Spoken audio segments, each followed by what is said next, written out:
my world's about to break, and this heart just fades away. Oh Lord, remind me of your promises, the love and goodness you've declared. I am still holding on, you're rushing in when I feel alone. Oh Lord, I know you hear me when I call. Your hope and strength restore my joy. I will not be moved, you hold me close, so close I will praise you, won't let me fall. There's not a moment I'm alone, so I can praise right now. Right now, I can praise right now. Right now, I can praise. Nothing like your grace.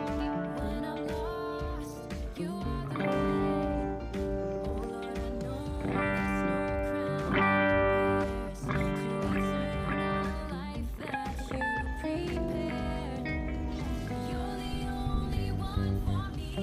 I will not be moved. You hold me close, so close I will praise you, won't let me fall. There's not a moment I'm alone, so I can praise. All right. Good morning, church. Pwede ba tayong tumayo lahat? Excited ba tayong i-worship ang ating Panginoon? Let me read from Psalm 100 verse 5. For the Lord is good, His steadfast love endures forever, and His faithfulness to all generations. Let's pray. Lord, we thank you for your goodness. God, we thank you for your faithfulness. We thank you for your faithfulness to your church, God. We thank you for the 9 years. God, we celebrate you today.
church, we say, for from you are all To you are all things. the Alpha. Alpha and Omega. You are the beginning and the end.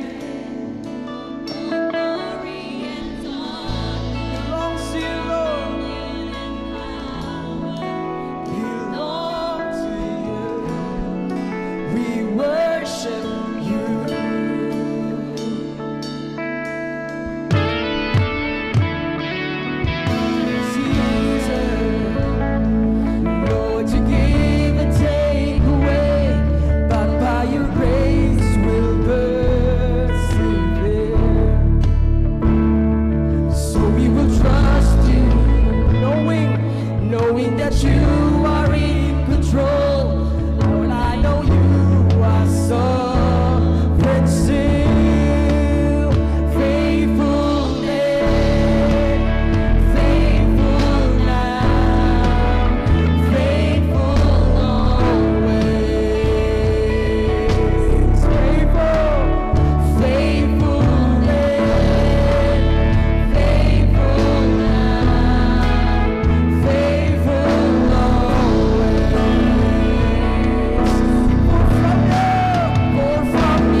all we see, Jesus. You are all we see.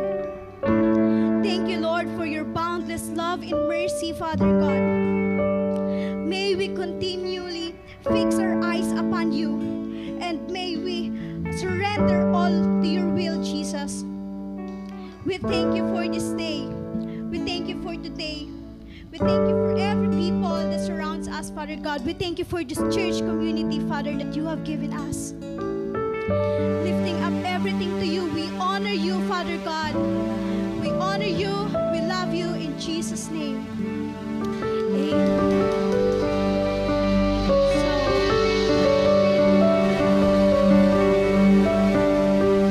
So as we continue to the attitude of worship, you may now take your seats. So as we continue to remain in an attitude of worship through our giving, let me encourage you with this verse from Galatians verses 6, 9 to 10. It says, "Let us not grow weary of doing good, for in due season we will reap if we do not give up. So then, as we have opportunity, let us do good to everyone, and especially to those who are the household." You know, church, as Christians, giving is not about fulfilling our duty, but it is also about giving with all our heart and with gratitude. It should reflect our love for God and our desire to support His work for advancing His kingdom here on earth. This reminds us that when we give with a joyful heart, we honor and we glory God, and as well as we blesses others.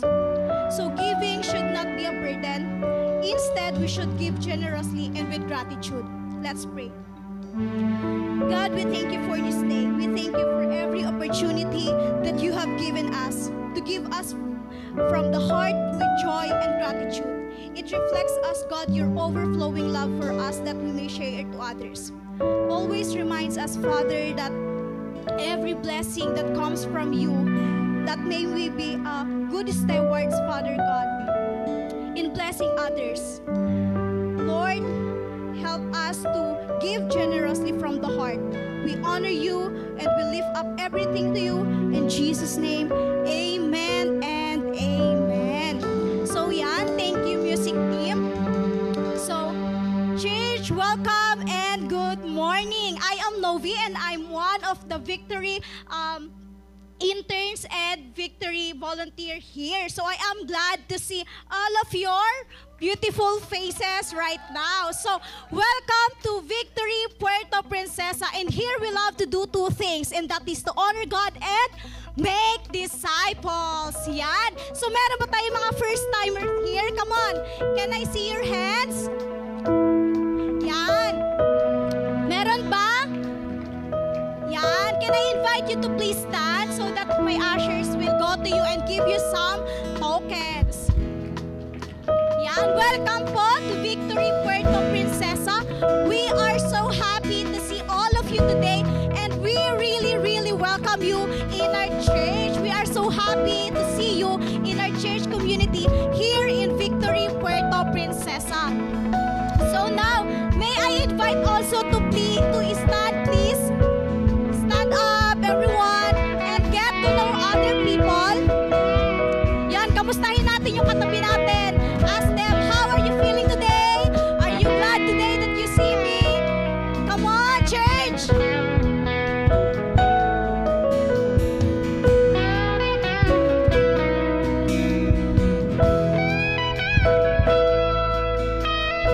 Yan!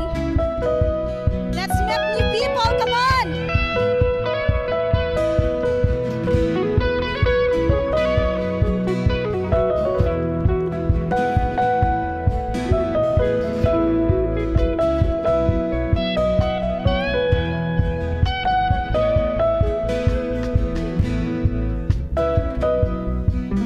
So yan, thank you everyone for your effort to talk to somebody, to talk to new people. Yan. So for our announcement, let's proceed to our announcement.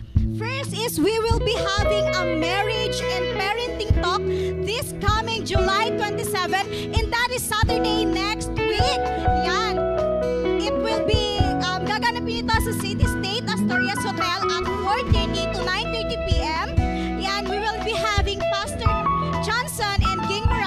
which are this senior pastor from Victory, Alabama, as our speaker to talk about insights on building stronger marriage and parenting strategies for that event. So we invite all the parents, all the soon-to-be parents para mag-sign up and join this sa event natin this coming Saturday.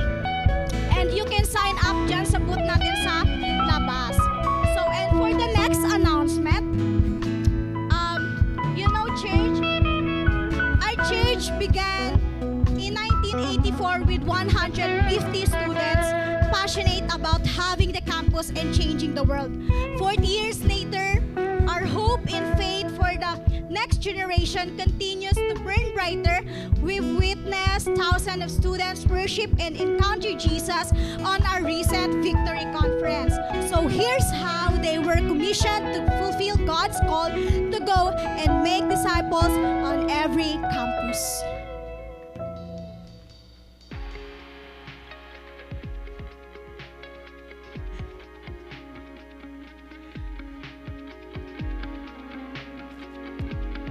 40 years ago, 150 students took to heart God's call to our church to make disciples in every campus within their reach, believing that these students will one day turn into future leaders, will change the campus and change the world. Knowing that many believers meet Christ before the age of 25, the campuses are the most strategic location to preach the transforming power of the gospel. With this call faithfully passed on across generations, we press on to share this vision with the next generation. Last June 28, we gathered over 7,500 students, representing nearly 1,500 campuses, ready to become a mission force to change the world. Hearts continued to burn passionately, even leading to the post-conference the next day. We have witnessed how these students responded to God's call to the nations, and all are armed with a fresh fire and faith to fulfill His call and purpose. The Victory Conference may have already ended, but the mission to reach future leaders continues. Together, let's reach our future doctors, lawyers, church planters, educators, uniformed officers, public servants, businessmen, artists, and more. May this be a personal cry and a heartbeat of our faith to change the campus and change the world. Thank you for believing and investing in the next generation. Yan! Thank you, everyone. Thank you, church as part of campus. We are truly grateful to all of you, to your unending support, unending prayer, and unending effort for us, the next generation. So we are so excited to see what God has prepared for our generation, na God will use us mightily for His work. So let's believe God has a great harvest for the next 40 years and beyond as we change the campus and change the world. So, speaking of campus, meron ba tayong mga students dyan? Come on, raise your hands. Woo! Yan, ang dami pala natin. So, speaking of, we will be having a campus gathering this coming July 19. Yan, July 19 na. That is Friday at McDonald's San Pedro. Yan ay gaganapin ng 4 to 6 p.m. So, sinong mga students ulit dyan? Kaway-kaway. Yan. I hope to see you guys there, and don't forget to invite your friends and classmates as well. So that's all for our announcement today. Now let's prepare our hearts for the preaching of the word. You're calling a new generation, children of light, sons and daughters. We'll be a new generation. We carry your hope, your salvation. Alright, good morning, Victory Puerto Princesa. Good morning, it's really good to see you all in our church gathering today. So, last Sunday we celebrated our 9th anniversary as a church. So, sino dito yung you were here last Sunday and we just celebrated God's goodness in our church community for, the past 9 years. And we'd like to welcome you to our spiritual family here in Puerto Princesa. And for today, we'll be resuming our series called New Gen. Okay, can we all say New Gen?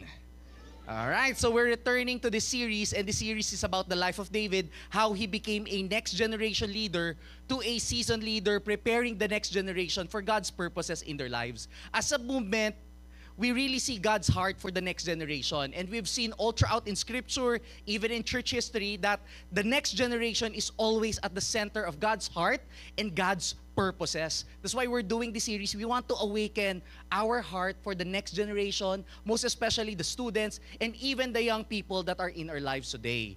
So for our topic today, we'll talk about the life of David and Nathan, and I'm very privileged to introduce the one who will minister to us. Earlier, nakita natin si Novi. No? Novi is one of our leaders in our Every Nation campus, Puerto Princesa. She's still a student, serving the Lord, doing God's will in her life and also doing God's work in the campus through her life and ministry. And for today, I want to call on Teacher Sab. We call her Teacher Sab, but Teacher Sab has already resigned from her work. She worked for 10 years sa Palawan Hope Christian School, and now she answered the call to full-time ministry to become our next campus missionary. That's why we're excited to listen to her as he imparts to us God's word about the next generation. And ito si Sab talaga, si Teacher Sab, nag-uumapaw yung love, nag-uumapaw yung fire and passion niya for the next generation. That's why she stepped out in faith, obeyed God to pursue full-time ministry and become our campus missionary to reach out more students for Puerto Princesa and beyond. So church, let's welcome our next campus missionary, Josabel Ariola. You can call her Josa or Sab. Go, Teacher Sab. Ayun, thank you, PE. Wait lang, baka bumagsak. Wait lang. Katahimikan muna. Quiet. Parang hindi ako nasa gitna. Wala ako sa gitna, no? Tama? Binanggit kasi ni PE, teacher eh. So, pag teacher, laging may line na ganon. Quiet. Tama? Alam ko maraming teachers dito eh. Madalas talaga linya yan eh. Keep quiet. Pag hindi ka nag-quiet, sige ka. Ganon yung karugtong. Una, mahina pa. Quiet. I said quiet. Isa pa, I said quiet. Hindi ka pa talaga titigil. Ganun. Joke lang. Okay, pero good morning everyone. Yon. So, parang in-introduce na ni PE yung dapat introduction ko. Sinabi na rin ni PE, pero ulitin ko pa rin. Walang kasawaan talaga. So, good morning church. How are you doing all today? Good. Very good. Let's praise the Lord for you are good. You are feeling good right now. So, palakpakan naman natin yung Lord. Okay? So, before we dive into the word, let me give you a quick recap of what has been discussed over the past 2 weeks since we have started this particular series called New Gen. Okay? So sinabi na ni PE kanina. So 2 weeks ago, Pastor Edward started a series sharing to us about how the next generation, how as next generation, David remained faithful to God and respectful to his older generation. And last week, we took a break from from this particular series as, again, Pastor Edward shared a word of encouragement on how God remained faithful to his church and will remain faithful to his church for the next generations to come. Now today, we will resume our series called Next Gen. Yeah, Next Gen. As we meditate on God's word for us through the story of David and Nathan, may invite everyone to rise as we read God's word for today. We will be reading from 2 Samuel 12:1 to 15. Yeah. So, let me read it for you. Allow me, please follow me with your eyes na lang, okay? I'll be reading fast. Sabi nila rapper ako, pero sige.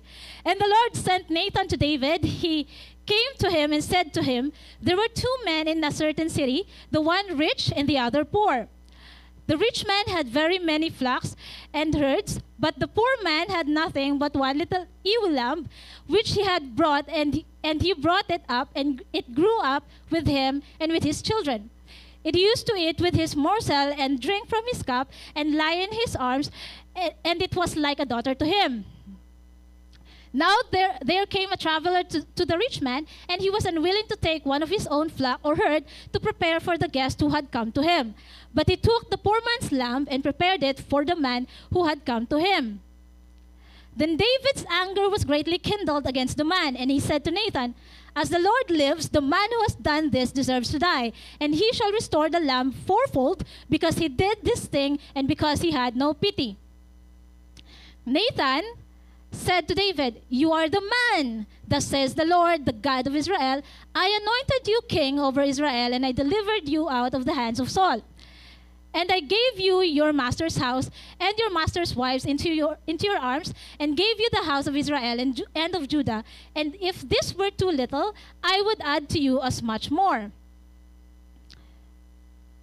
Why have you despised the word of the Lord to do what is evil in his sight? You have struck down Uriah the Hittite with the sword, and have taken his wife to be your wife, and have killed him with the sword of Ammonites. Now therefore the sword shall never depart from your house, because you have despised me, and have taken the wife of Uriah the Hittite to be your wife. Thus says the Lord, Behold, I will rise up evil against you out of your own house, and I will take your wives before your eyes, and give them to your neighbor, and he shall lie with your wives in the sight of the sun. For you did it secretly, but I will do this thing before all Israel and before the sun. David said to Nathan, I have sinned against the Lord. And Nathan said to David, The Lord also has put away your sin, you shall not die. Nevertheless, because by this deed you have utterly scorned the Lord, the child who is born to you shall die. Then Nathan went to his house. Heavenly Father, we praise you, we magnify your name. May you bless the preaching of your word today, that all who hears it will have a renewed spirit, Father God, to worship you and to glorify and honor your name all through the ends of the earth, forever and ever. Amen. You may now take your seats. Yan. Ang haba ng binasa ko, no? Napagod kayong sumunod? Buti nga kayo sumunod lang, ako nga nagbasa eh. Alin yung mas nakakapagod? Yung sumunod kayo magbasa o kayo mismo yung nagsalita at binasa ng malakas? Di ba mas nakakapagod yung magbasa? Okay, so again, sabi sa inyo, rapper ako eh. Di ba alam?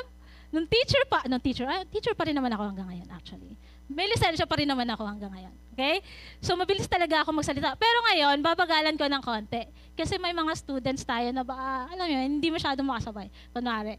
So before we dive into our text today, may I ask, ano yan? Nangyari? Balik. Ayun. So, may I ask, who among you here have heard these lines before? Okay? Sabi dyan, okay naman, pero, alam mo, mas okay sana kung, naintindihan ko, pero, sana dapat ganito kasing ginawa mo. Sino na nakarinig ng mga lines na yan? Can I see a show of hands, please? Ayan. Marami. Para na ako kinukuha ng liwanag. Hindi ko makita yung mga tao. Ayun, meron mga nagtaas naman ng kamay, di ba? Okay? So, madalas natin siyang maririnig. Ako talaga kasi, naririnig kong yung mga lines na to, particularly when someone is giving recommendations for betterment. Naririnig ko talaga yung mga lines na yan. For example, sino dito students? Raise your hand. Mukha lang. Ako rin eh. Mukhang student din ako eh. Hindi ako napapagkamalang teacher. Napapagkamalan akong student. Di ba? Kaya nasa kids church daw dapat ako. Joke lang. Chariots. Okay. Anyway, sino yung students? Raise your hands. Ayan. Okay. Di ba pag performance task submission? Alam niyo yung performance task? Baka hindi ka nag-aaral, hindi niyo alam performance task. Pwede ka nag-aaral? Di ba yung ano natin, curriculum natin, meron yung 3 components sa class record. May written works, merong quarterly assessment, and yung nasa gitna yun yung performance task. Pag walang performance task, di kayo gagraduate. Yan yung kasimple yun. Tama? Yeah, okay. Baguhin natin, hindi pala to teaching, ano pala to? Preaching pala to.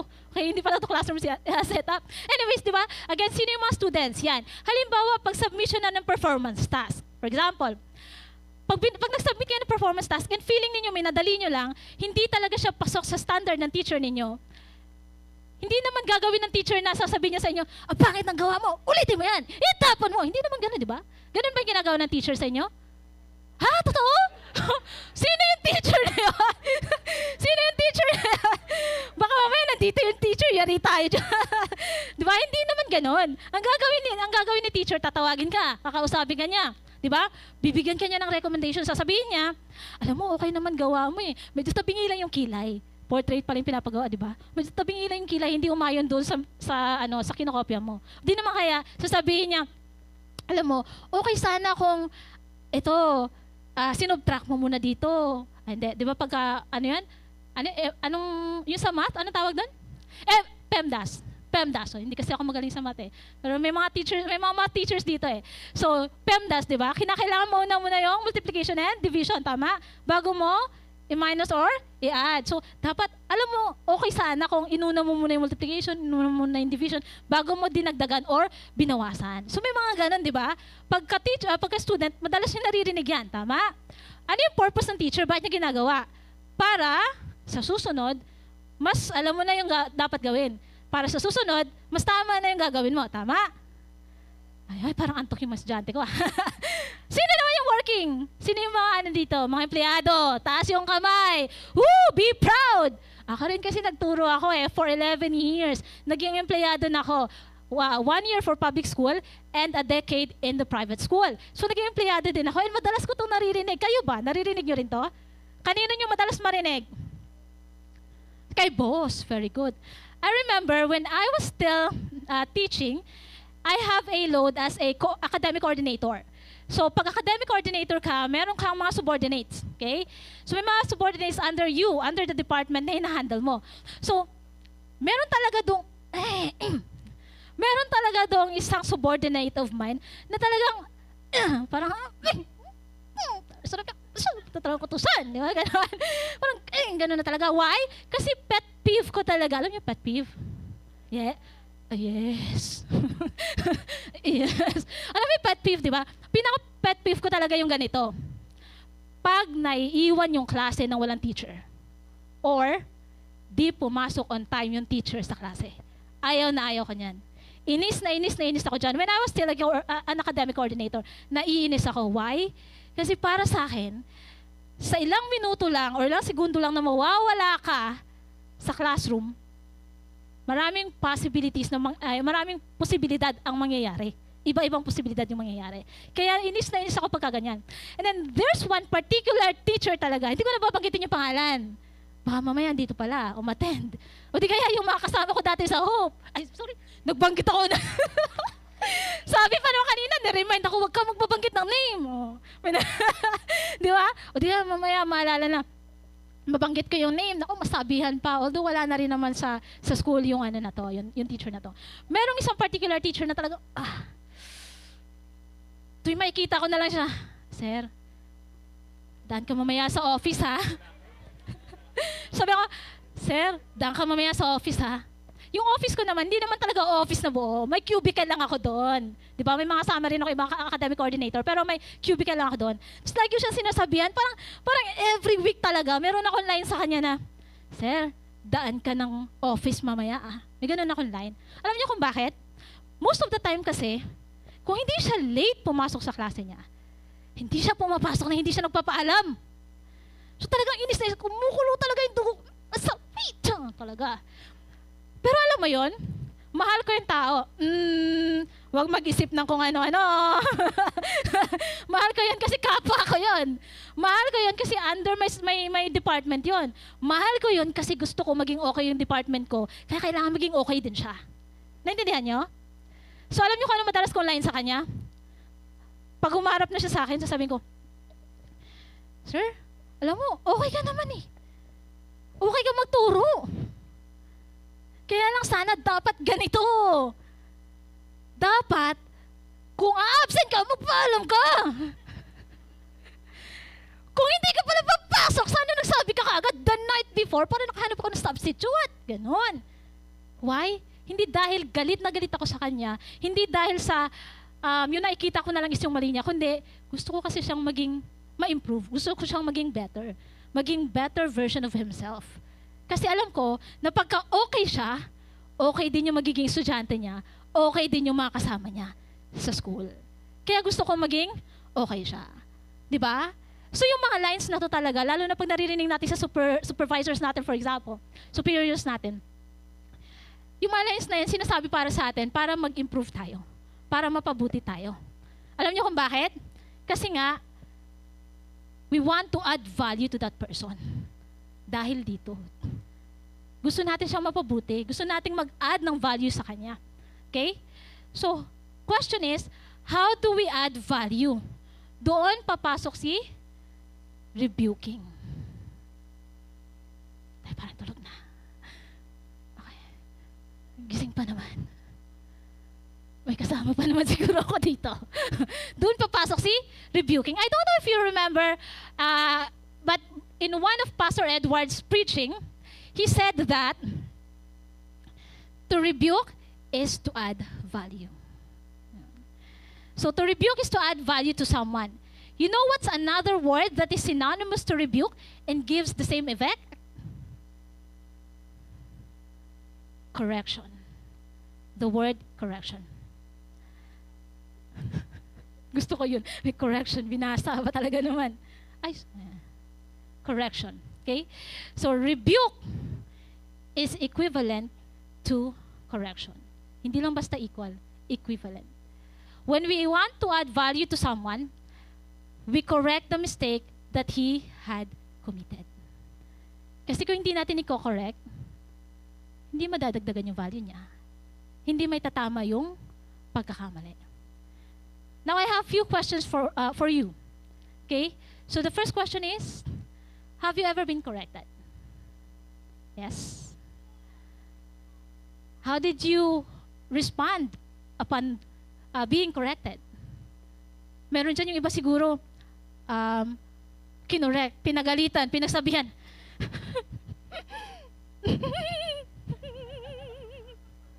Hindi ko na paulitin. Meron namang iba dyan pag kinorek, di ba? Ay bakit? Mali rin naman yung ginawa mo Ginaya ko lang naman yung lesson pala ginawa mo. Tapos ako yung mali. Hindi di ba may mga ganun? Tama? So how did you respond kapag kino-correct ka? Okay? Next question. Do you have people who correct you? Do you have people in your life who correct you right now? Meron ba? Yes. Parang may narinig akong bata. Feeling ko yung nasa isip ng bata, yung mami ko or yung daddy ko. Ganon, di ba? So, next question. How do you feel when you are... baliktad. Tama ba? How do you feel when you are corrected? Okay, next question. Have you ever corrected someone? Meron na ba? Yung katabi ko po kanina lang, pinagsabihan ko, pangit na suot mo, sabi ko, palitan mo yan. Di ba? How did it feel? Okay. Great? Wow! So how was it to the person whom you corrected? Tingin nyo, ano yung naramdaman niya nung kinorek niyo siya? Okay? So I want you to think of those questions as we begin to dissect today's text. Intro pa lang pala yun. Ang dami mo na sinabi, intro pa lang pala yun. Okay? So again, our text is from 2 Samuel, chapter 12, verses 1 to 15. Hindi ko na babasahin ulit kasi nga ang haba. Ikukwento ko na lang. So again, our story begins. Yan. Wow! Miggy, thank you for inspiring me. Yung previous campus missionary pa rin naman hanggang ngayon yan. So, support. Okay. Pero huwag ka mag-alala. Hindi pa ako maabot sa level mo. Dito pa lang tayo. Okay. So, our story begins when Nathan, a prophet during King David's time, was sent by the Lord to visit. Sino binisit niya? Parang nawawala ako. Sino binisit niya? Si King David. Okay, binisita ni Nathan si King David. Sabi niya naman kay David, ay niya, kilala niyo si David, tama? Kilala niyo si King David. Anointed king ng Israel at ng Judah, tama? Pumalit kay King Saul. Solomon? King Saul. Okay, so binisita niya si King David. And then sabi niya, nagkwento si Nathan. Nung binisita niya si King David, nagkwento siya, sabi niya, bro, makinig ka. May dalawang lalaki, isang mayaman at isang mahirap. Sabi niya, yung mayaman, marami siyang tupa. Ang dami-dami niyang tupa, matataba pa. Sobrang dami. Samantalang, yung isa, yung mahirap, isa lang yung tupang nabili niya. Okay? Payat pa, sabi niya. Pero inuwi niya yun sa bahay nila, sinalagaan niya, pinataba niya, sinama niya pa, pinapakain niya pa sa plato niya, tapos sinasama niya pa habang natutulog siya, Tabi niya pa talaga. Tinuring niya na talagang anak niya yung tupang yun. Sobrang love niya talaga. Okay? And then isang araw, may dumating. Yan. May nakikita ba kayo sa background? Ayun. May dumating na bisita yung rich man. Sa dami ng tupa niya, wala siyang gustong ihain. Wala siyang gustong katayin doon sa mga tupa niya para ihain para doon sa bisita niya. Bad naman ng mayaman na to. Okay? Sa halip, ang ginawa niya is, kinuha niya yung tupa nung mahirap. Hinila niya. Slaughter niya. Kinatay. Tapos siguro inadobo, kinaldereta. Tapos yun yung pinakain niya sa bisita niya. Di ba? Tapos nung narinig ni David yung story, sabi niya, ang sama na lalaki yan. Sabi niya, galit na galit siya, ang sama-sama na lalaki yan. Sabi niya, sino ba yung lalaki yan? Sabi niya, kung yung lalaki yan, kung sino may gumawa yan, dapat sa kanya mamatay, patayin. Sabi ni King David. Diba? Kasi ang sama raw talaga ginawa niya, dapat daw talaga patayin. So, sabi sa kanya ni Nathan, sabi niya, dapat patayin at dapat ibalik niya fourfold yung kinuha niya. Kasi mali yung ginawa niya. Sabi niya gano'n. Pero sabi ni Nathan sa kanya, ay, pasaway ka. Ikaw yun eh. Ikaw yung lalaking yun eh. Sabi niya, ikaw yun. Pinagpala ka na ni Lord. Pero anong ginawa mo? Diba? Anong ginawa mo? Ginawa mo, kinuha mo yung asawa, Nino, sino yung asawa, yung kinuna ng asawa? Si Uriah, okay? Kinuha mo yung asawa ni Uriah at ginawa mo, inari mo sa'yo. Pinagpala ka, binigay sa'yo yung Israel at yung Judah, pero ano ginawa mo? Nang-agaw ka pa ng asawa ng iba, okay? So hindi siya nakakatuwa talaga. So bakit mo ginawa ang isang bagay na alam mong hindi maganda sa paningin ni God? Pinaslang mo pa si Uriah, sabi niya ganon. At inagaw mo yung asawa niya. Ayan. So dahil dyan, tanggapin mo yung consequence ng action mo. Sabi niya, tanggapin mo yung consequence ng action mo.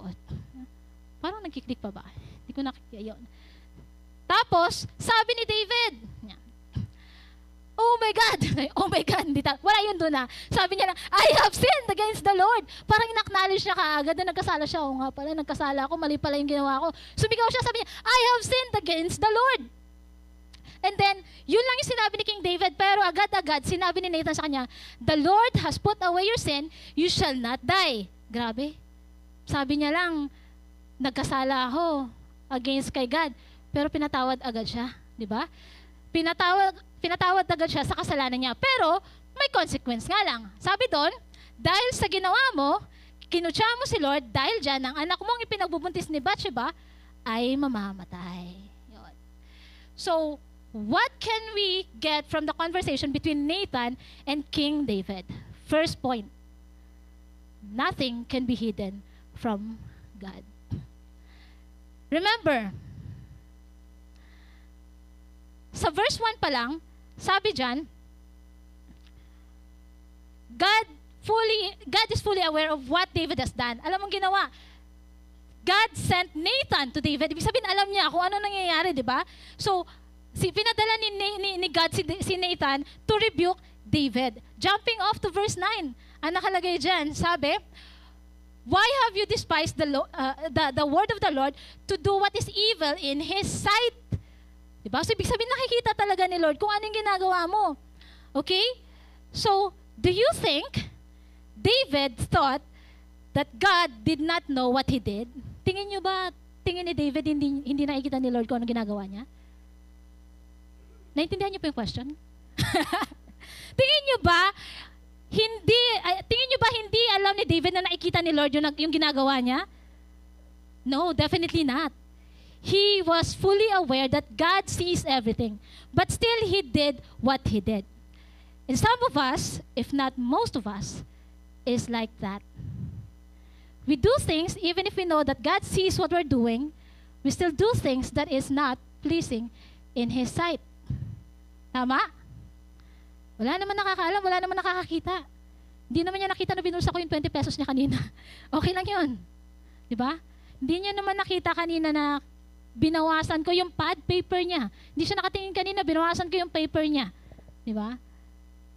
Most of us, mga ganon, alam naman natin na nakikita ni Lord yung ginagawa natin, pero ginagawa pa rin natin. Diba? Minsan ko lang naman ginawa, okay lang yan. Minsan ko lang naman ginawang imarites yung kapitbahay ko. Sinabi ko sa isang kapitbahay ko, alam mo ba, si ganito, misa ko lang naman ginawa yun. Diba? Pero nakikita ni Lord. Tama? Sometimes we're like that. We tend to do unpleasant things and try to conceal it as if no one really sees it. We have a tendency to commit undesirable actions and try to hide them, believing that nobody is really aware of them. Let's talk about this phrase. Yan. Undesirable actions. Pinaganda ko lang. Pero talaga itong gusto kong sabihin dyan eh. Yan.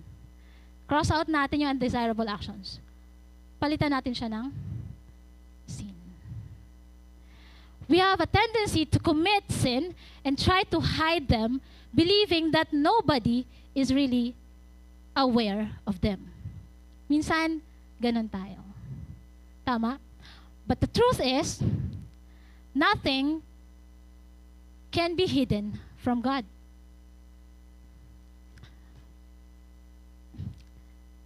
Sin is bound to be discovered and has its own consequences. Kahit na pilitin nating itago, lalabas at lalabas pa rin yung sin. At laging meron siyang consequence. Let's take a look at verses 10 to 12. Sabi dyan, now therefore the sword shall never depart from your house, because you have despised me and have taken the wife of Uriah the Hittite to be your wife. Thus says the Lord, behold, I will raise up evil against you out of your own house, and I will take your wives before your eyes and give them to your neighbor. Ibig sabihin, doon pa lang, sa verses pa lang na yon, may consequence lahat ng ginagawa ni David. Nakita ni God kung anong ginagawa niya at lahat yun may consequence. Diba? Continuing to verse 12, sabi dyan, for you did it secretly, but I will do thing before all Israel and before the sun. Kung ikaw tinry mo i-conceal, ako hindi. Ipapakita ko sa lahat kung ano yung ginawa mo. Ipapakita ko kung ano yung magiging consequence ng action mo. Proverbs 15:3 says, the eyes of the Lord are in every place, keeping watch on the evil and the good. Again, nothing can be hidden from God. That's the first point. Sorry. Yan. Second point, be willing to give correction courageously. Napindot ko na, so hindi ko nababawiin. Andiyan na siya. And since nothing can be hidden from God, we can expect that He will send person to remind us of what we have done. Okay? Kahit sino ka pa, He treats all His creatures equally despite the differences in race, creed, and gender. God is no respecter of man.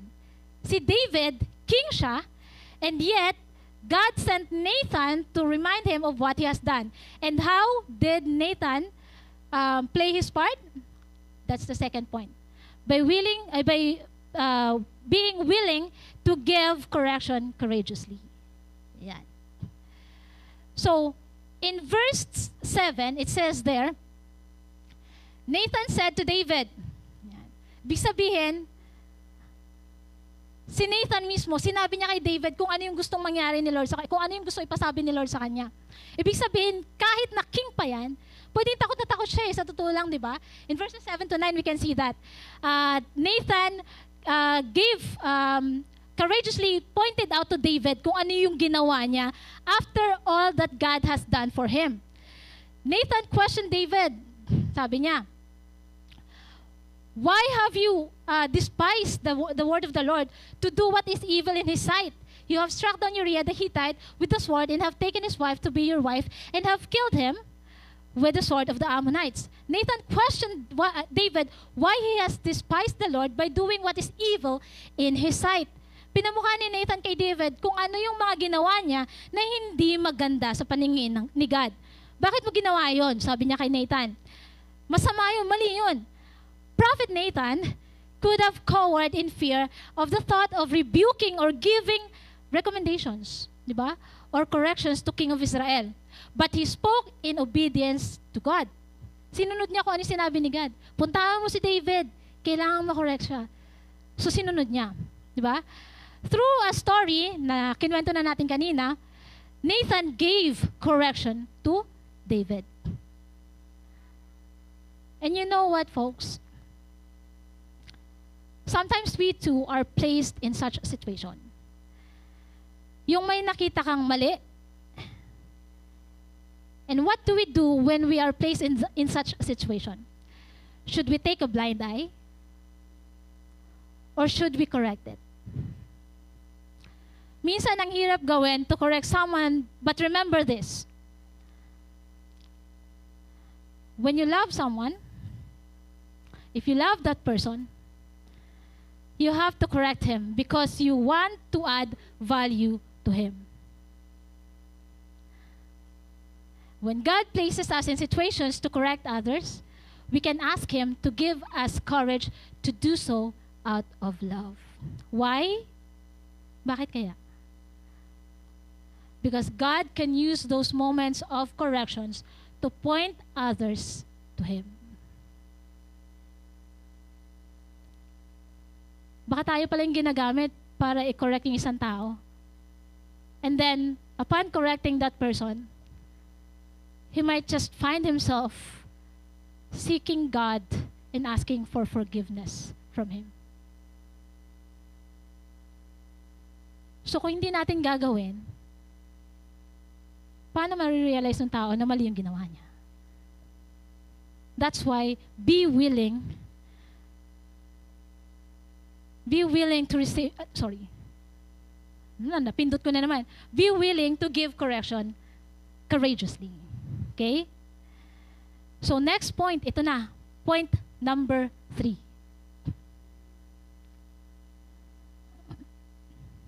Be willing to receive correction humbly. Parang patapos na tayo, no? Parang pangatlong point na to eh. Be willing to receive correction humbly. Kung kanina, be willing to give correction courageously. Ngayon naman, be willing to receive correction humbly. In verse 13, David said to Nathan, I have sinned against the Lord. And then, anong ginawa ni David? Sabi niya, and sabi ni Nathan, the Lord also has put away your sin. You shall not die. David, even though he was king, chose to be humble, realizing the error of his ways. Instead of being bitter, like his predecessor Saul, David understood the weight of his actions and accepted the consequences. Because of this, he was not put to death immediately, which gave him a chance to make up for his sinful act.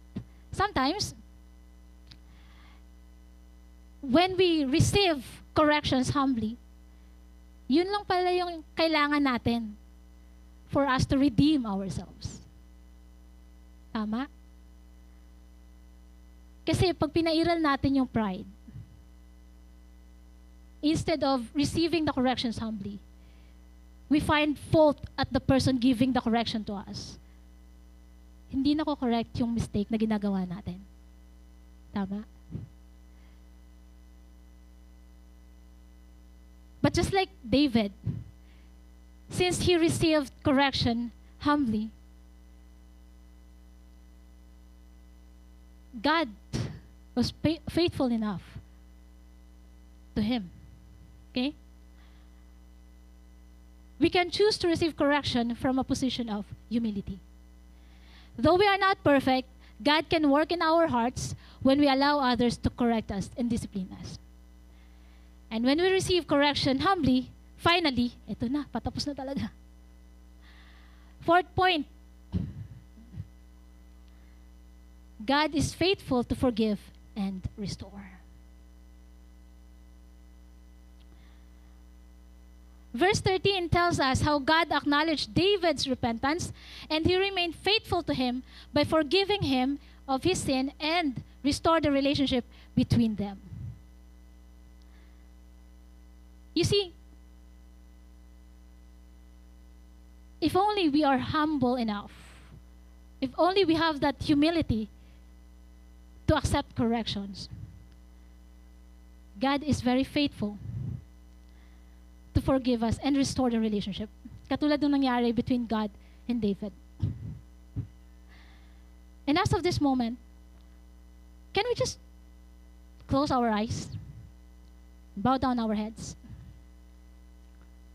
I want you to pause from whatever is keeping your mind busy right now, and just think of those things you have done prior to this moment. Things that place you in a moment of making you think you should have not done that. I want you to think of those things. Things that maybe you think no one else knew about. Things that, as you recall, make you feel not so proud about it. Makes you feel guilty of something. Things you did that right now, as you think of it, makes you realize that it is not pleasing to God's sight. Things that you often justified to be not sin, but are actually sins that hurt God. I want you to think of those moments. Remember those times when you have committed those sins. And right now, I want you to pray this prayer of David when he was confronted by Nathan after his transgression. Remembering all those sins that you have committed, pray this with me. Have mercy on me, O God. According to your steadfast love, according to your abundant mercy, blot out my transgressions. Wash me thoroughly from my iniquity and cleanse me from my sin. Create in me a clean heart, O God, and renew a right spirit within me. You know what, church? Coming to repentance from the sins we have committed is such an overwhelming cry that we want our next generations to understand as early as their young age. Many of today's new generation, whether we admit it or not, are simply being caught up in a system that pushes them to lie, to hide something. Why? To protect themselves because they lack trust and confidence from their environment. And what is the effect of these lies? Unconsciously, more lies, more sins. That is why it is very important for us to give opportunities for the next generation to regain trust and confidence, not in and from anyone else, but trust in the Lord and confidence in Him. Yesterday, I had an amazing opportunity to witness some from this new generation accept Christ as their Lord and Savior. They may be young, but imagine a world in the future that has more Nathans who courageously give corrections when sin is evident, and a world that has more Davids who humbly accepts corrections because they have understood that in a world full of doubts, confusion, and temptations, they only need to focus on one person. And that is Jesus, who lived the life we should have lived and died the death we should have died. This is our next generation. And they are made new in Christ.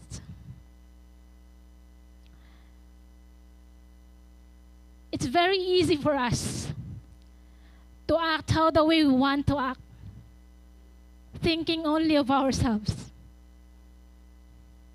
Oftentimes we neglect it to see that after us, there's a next generation. Question is, are we laying a good foundation for this next generation? These kids, I believe, the Word of God established in them. because they have accepted Jesus as their Lord and Savior. Now, if there's anyone in this room who would also want to be made new, would you bow down your head and pray this prayer with me?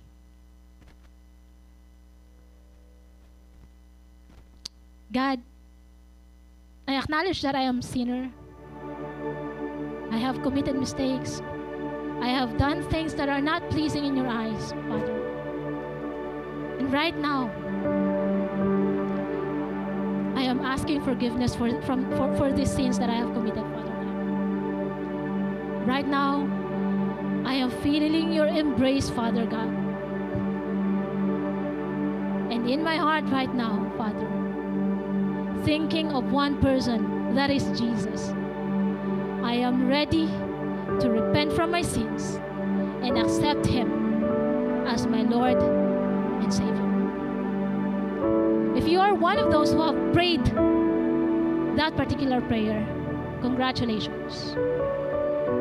You just accepted Jesus as your Lord and Savior. Lastly, let's go back to our text. Remember the points. Nothing can be hidden from God. Be willing to give correction courageously. Be willing to receive correction humbly. And God is faithful to forgive and restore. To all your Nathans in your life, kung may mga Nathans kayo, pray for them. Pray for them that they may remain courageous in correcting you if you commit sins.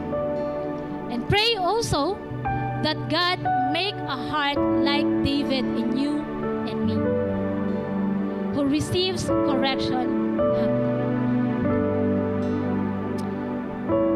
Father, we thank you for this time. That as we are gathered here today, we are having that realization of the things that we have committed, the unpleasant things that we have committed, that we thought, okay lang. Okay lang yan. Pero hindi namin alam, while we're doing these things, we're actually hurting you.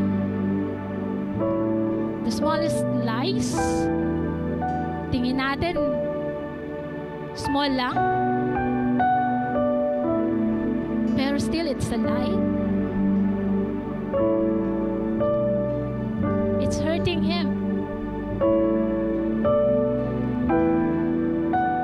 The way we utter words and let it come out of our lips and make others get offended of those words, you're also hurting Him. The moment you question someone without looking at your own self, you're actually questioning Him without looking at Him. It may be easy for us. It may be easy for us to say na maliit lang naman yung ginawa kong kasalanan. Di naman ako pumatay. Di naman ako nang-abuso ng iba. Nagsinungaling lang naman ako. Still, kasalanan pa rin yun. And my prayer for you, for all of us, is to have that Nathan who will be courageously give corrections for us to be corrected. And also, for our hearts to be like David, that when being corrected, would accept it humbly.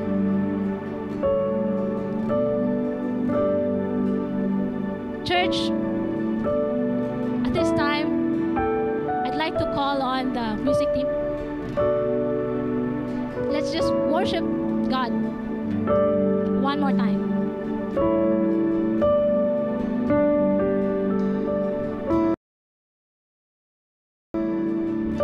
Stand up to me.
allow the Word of God to soak in our hearts. You know, for this series, New Gen, we've been looking at the life of David. And, you know, when we started the series with week 1, how David from a shepherd boy, you know, God raised him to defeat Goliath, you know, for the glory and honor of God, for the glory of Israel. And now when we look at our story today, it's really the darkest point in the life of David. You know, he was known as a man after God's own heart. And we saw how he fell down because of sin. He became an adulterer, a murderer because of that. And, you know, just listening to the Word of God earlier, I don't know if you're thinking also what I'm thinking. But how did David fail? And I was just begin to wonder, when we come to a point in our life where, you know, when David became king, it's as if yung wala nang pwedeng bumangga sa kanya. Nawala na yung accountability. And if you're in that place of position, of authority and power, parang you can get away with anything, right? And maybe you are here today, feel like, walang pwedeng bumangga sa akin, walang pwedeng sumita sa akin. And it's very dangerous to be in that kind of place. And if you imagine, David is a man known after God's own heart. And we can see in his life, it could happen even to the best of us. And one thing we can really learn from this lesson, we all need Nathans in our life. It's dangerous to not have a Nathan in your life. It's dangerous to isolate. It's dangerous to be prideful. It's dangerous to think like, you know, I'm a king. Walang pwedeng bumangga, walang, you know. And if we're surrounding ourselves with people who are just saying yes and yes and yes and yes to us all the time, we're in a very delicate and dangerous place. And let me just ask this question right now to us. Do you have a Nathan in your life? A lot of times, the Nathan in our life can be in the form of our spouse. Right? Do you still listen to your spouse? Kanina si Miggy bumubulong na sabi nila, if you say sorry when you're wrong, you're a humble man. If you say sorry when you're not sure if you're wrong or not, you're a wise man. But if you say sorry even if you're right, you're called a husband. But kidding aside, we all need Nathans in our life. It could be in the form of our spouse, our parents, our friend, a best friend, a victory group leader. But I want to tell this to everyone right now. We need a Nathan in our life.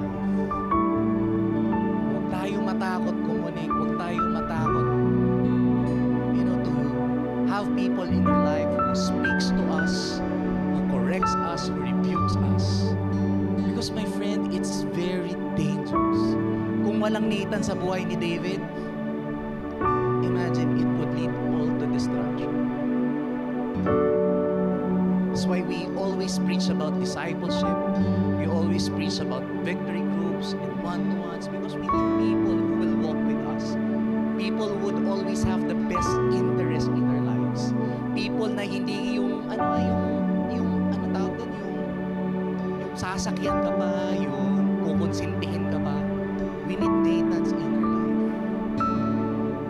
And I hope today, kung wala pa, you know, just ask the Lord for a Nathan in your life. Tingnan mo yung mga taong nakapalibot sa'yo. And here in our church community, you know, you're very welcome to be part of a victory group. Right after our service, there's a connect booth outside. Just sign up there and we would connect to you, connect you to a victory group. Another thing, you know, before we end,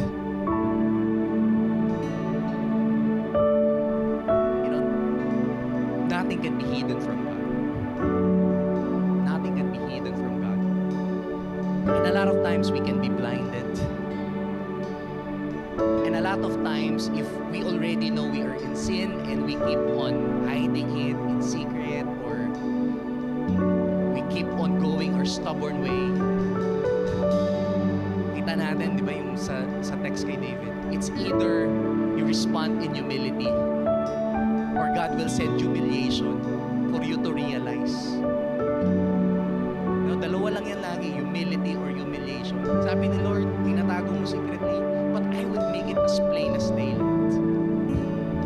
Kaya kung ikaw ayaw mong ilabas ni Lord in daylight, please humble yourself before God. You know, in the Bible, we've seen always Jesus being so gracious to people. But we always remember, you know, the woman na sabi ni Jesus, kung wala kayong kasalanan, don't throw stones at her. Diba lahat tayo, wow, gracious si Lord. Pinagtatanggol ng sinner. But after that, Jesus would always say, from now on, stop sinning. Stop sinning. Stop sinning. Stop sinning. And I believe that's the word of the Lord for His church right now. Yes, God is gracious, but He's calling us, stop sinning. Humble yourself. Or else.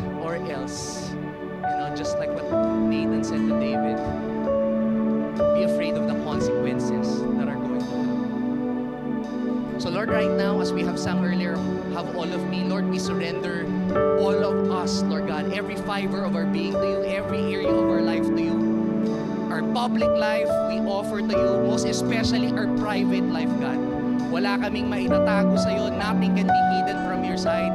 Lord, nakikita mo lahat. So ngayon pa lang, Panginoon, sinusuko na namin. Sinusuko na namin, Lord. Sinusuko na namin. And if you're here today at nahihirapan ka, you feel like, hindi ko kaya bitawan to, hindi ko kaya bitawan, hindi ko kaya mawala ito. You know, just respond in faith right now. Just respond in faith. Just respond in faith na yung grace ni Lord kasama mo, kakayanin mo yan. Kakayanin mo talikuran yung kasalanan na yan. Kakayanin mo talikuran yung illicit relationship na yan, or kung ano mang tinatago mo na alam mo in the first place, ayaw talaga ni Lord sa buhay mo. Ngayon pa lang, you know, just give it up right now, because we don't want you to go into destruction. The Lord loves you so much that He doesn't want you to pursue things that are not for you. So let the word of the Lord be this to you right now. Just stop sinning and come back to me. And just like what David prayed in Psalm 51, as a response to that rebuke, as a response to that correction, Lord, create in me a clean heart. Create in me a steadfast spirit within me. Lord, cast me not away from your presence. Lord, I don't want to go far off your presence. Lord, yung presence mo, sabi ni David, if I could compare being a king, all the riches in the world, all the power, authority, and all the wives he had, Lord, nothing compares to your presence. Takot na takot siya mawala sa presensya ni God. And I pray all of us here, we would always choose God's presence over anything else in our lives. Thank you, God. Thank you for your word. Thank you for your word to your church. Thank you for your word through Teacher Sam. You know, before we, pray a prayer of benediction, can we give the Lord a hand for the life of Teacher Sam? You know, Sam is our newest campus missionary in church. And as a campus missionary, she's in a season of really raising and building partnership who would support her ministry as our campus missionary. And if God is calling you, you know, if you have a heart for campus ministry, if you have a heart to sow to the next generation, kita nyo naman si Teacher Sab, no? Kita nyo si Teacher Sab, you can approach her, you can message her if you'd like to partner with her, talk to her, even talk to me if you want to know how you can partner with Teacher Sab, because she would really need our support as a church community as she takes the leadership in our Every Nation campus here in Puerto Princesa and also here in Palawan. Amen. So let's just close in prayer right now. Lord, thank you for the word we have received today. Lord, would you plant it in our hearts, and would you allow that word of the Lord to bear fruit. And I pray, Lord, that this will never just be another preaching, but this is a word of the Lord that would change the direction of our lives. Just like how Nathan spoke to David, and David really changed his ways after that. Lord, I pray also that this preaching, bubulabugin talaga kami, Panginoon, ng boses mo. Araw-araw, Panginoon. Bubulabugin kami ng boses mo so that we will walk towards the path and the destiny you have prepared before us. And Lord, as we leave the cinema, let me just pray this ironic prayer, covenantal blessing upon God's people. The Lord bless you and keep you. The Lord make His face shine upon you, be gracious to you, and give you peace. We receive that, O Lord, in Jesus' name. Amen and amen. God bless you all, and don't forget to register for our marriage and parenting seminar on July 27. And to our campus people, to all our students, see you on Friday, McDonald's San Pedro, 4 p.m. to 6 p.m. God bless you all.